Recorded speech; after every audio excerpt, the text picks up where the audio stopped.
초고령화 사회의 공포 속에서도 우리 국민들의 노후 준비 상황은 열악하기만 합니다.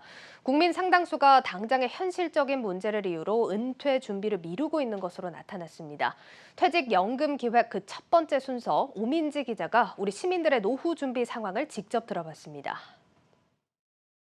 대한민국 국민 100명 중 65세 이상 인구는 16.7명으로 현재 우리나라는 고령화 사회에 속합니다. 통계청은 2026년이면 우리 국민 100명 중 20.1명이 노인 인구로 우리 사회가 초고령화 사회가 될 것으로 전망합니다. 이처럼 노인 인구가 급증하고 있는 현 시점에 우리 국민들의 은퇴 설계는 얼마나 준비되어 있을까요? 하루 벌어서 하루 먹고 살기도 되게 힘든 지금 실정이어가지고 그 장기적인 미래에 대해서는 아직 생각을 해본 적이 없습니다. 사실 하루하루 먹고 살기 바쁘고요. 여유가 있다고 해도 현재나 아니면 짧은 미래에 대한 계획만 세우지 장기적인 미래에 대해서는 사실 계획을 세우고 있지는 않아요. 좀 먼 미래라고 생각하는 인식도 있고요. 준비가 많이는 못했어요. 아무 생각 없이 살다가 이제 50 딱 넘으니까 그게 이제 나이 들어서 뭐 하지? 이런 생각이 드니까 할 때 보니까 좀 늦게 시작한 것 같아요. 당장 하루 단위의 현실을 살아가다 보니 은퇴 이후를 생각할 겨를이 없다는 시민들. 한국금융소비자재단이 분석한 2020년 금융역량조사에 따르면 우리나라 비은퇴자의 53.2%가 최근 1년간 은퇴 후 예상소득을 확인하지 않았다고 응답했습니다. 은퇴를 목전에 둔 50대 역시 42.2%나 은퇴 후 예상소득을 확인하지 않았다고 답했습니다. 은퇴 후 재정 상황이나 예상소득은 당장의 현실보다 뒷전에 밀린 겁니다.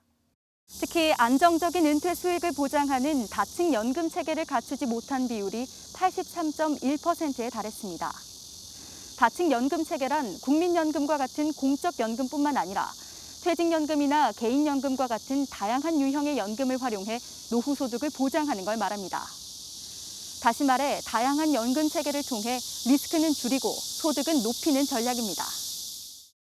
그러나 우리 국민 중 한 개 연금에만 가입한 비율이 39%, 아예 가입한 연금이 없다는 비율은 11.6%에 달했습니다. 다른 연금 유형에 비해 국민연금 가입자가 78%로 우리 국민의 국민연금 의존성은 압도적으로 높은 것으로 나타났습니다. 특히 한 개 연금에만 가입한 국민 중에서는 86%나 국민연금 가입자였습니다. 그러나 지난해 국회 예산처는 국민연금 기금이 2054년이면 고갈될 것으로 분석했고 이후 보험료가 오를 수 있다는 점에서 국민연금만으로는 노후 준비가 부족한 실정입니다. 이렇다 보니 우리나라 국민들의 은퇴 설계 부문 점수는 10점 만점에서 2.32점으로 모든 금융 역량 항목 중 가장 낮은 수준이었습니다. 한국금융소비자보호재단은 우리 국민의 은퇴 설계 행동을 개선하기 위해 금융교육과 함께 관련 캠페인이 필요하다고 지적합니다. 국제기구들에 따르면은 사실 이제 노후 소득은 생애 그 평균 소득 한 60%에서 70% 정도로 모으는 게 적절하다고. 국민연금의 소득 대체율은 최대 40%여가지고 나머지 한 20-30%는 다른 연금을 활용해서 채울 필요가 있는 거죠.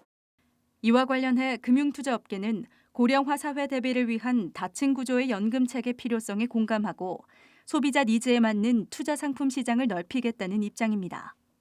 매년 퇴직연금이 한 20% 정도의 어떤 증가 성장을 좀 하고 있거든요. 이거는 그만큼 퇴직연금을 도입하는 회사도 이제 늘어나고 있고 가입하시는 분들도 늘어나고 있다 하는 걸 이제 반증을 하는 거고요. 이제는 노후를 위한 필수 재테크로 자리 잡은 퇴직연금. 전문가들은 미래 수익의 불확실성을 줄이기 위해 퇴직연금 등에 관심을 더 기울여야 할 때라고 강조합니다. 한국경제TV 오민지입니다.